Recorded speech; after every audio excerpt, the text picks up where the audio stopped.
ইমান জনপ্ৰিয়তা বিশাল ভাৰতত বিৰল অদ্বিতীয় অতুলনীয়।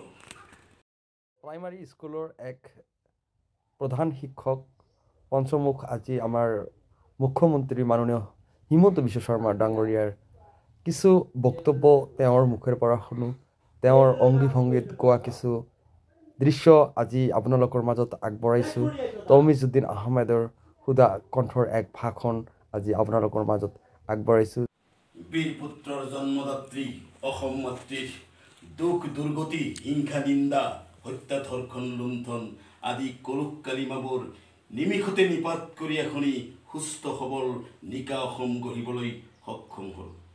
সেইজন মহান দাৰ্শনিক চিন্তানায়ক মনীষীৰ অসাধাৰণ ব্যক্তিত্ব পাণ্ডিত্য দক্ষতা আৰু প্ৰতিভাৰ যোগেদি অসমৰ শৈক্ষিক ৰাজনৈতিক আৰু সামাজিক উন্নয়ন ক্ষেত্ৰত সবল নেতৃত্ব প্ৰদান কৰি ভাৰতজোৰা খ্যাতি অৰ্জন কৰিবলৈ সক্ষম হ'ল, যাৰ ছত্ৰছায়াত অসমবাসীয়ে সুস্থিৰে নিশ্বাস ল'ব পাৰিছে।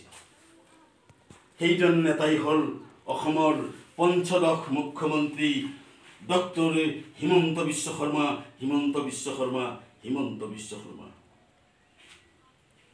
মুখ্যমন্ত্ৰীৰ ৰাজ্য শাসনৰ পৰিচালনাৰ অলৌকিক ক্ৰিয়াকলাপ লক্ষ্য কৰি বিৰোধীৰ বিপৰ্যয়বোৰ বিফল হ'ল বিধ্বস্ত হ'ল। আজি কোটি কোটি জনতাৰ মুখে হিমন্তৰ গুণানুকীৰ্তন, লাখ লাখ ভাগিনৰ মুখে মা মা মা মা সম্বোধন। ইমান জনপ্ৰিয়তা বিশাল ভাৰতত বিৰল অদ্বিতীয় অতুলনীয়। তাহানিৰ অকৰ্মণ্য তামনি মামাক ভাগিনে দুচাও কৰিলে, কিন্তু আজিৰ ভাগিনহঁতে কৰ্মক্ষম হিমন্ত মামাক মূৰত তুলি নাছিলে। আচ্ছা, আপুনি ইয়াৰ জৰিয়তে অসমবাসীক বা নৱপ্ৰজন্মক কি বাৰ্তা দিবলৈ খোজে? মাননীয় মুখ্যমন্ত্ৰীৰ ৰাজ্য শাসনৰ পৰিচালনাৰ যি অলৌকিক কৰ্মক্ৰিয়া, তাত মই মুগ্ধ, আপ্লুত, অভিভূত আৰু আশ্চৰ্যবোধ কৰিছোঁ।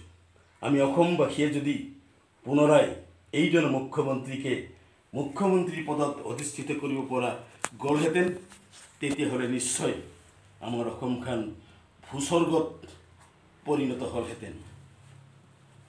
আৰু নৱপ্ৰজন্মকো মই ইয়াকেই বাৰ্তা দিব খোজোঁ, ইয়াকেই আহ্বান কৰিব খোজোঁ যে তেওঁলোকে মাননীয় মুখ্যমন্ত্ৰীৰ আদৰ্শৰ দ্বাৰা অনুপ্ৰাণিত হৈ আমাৰ দেশখনক উন্নতিৰ উচ্চ শিখৰলৈ লৈ গৈ বিশ্বৰ দৰবাৰত প্ৰতিষ্ঠা কৰিব পাৰে।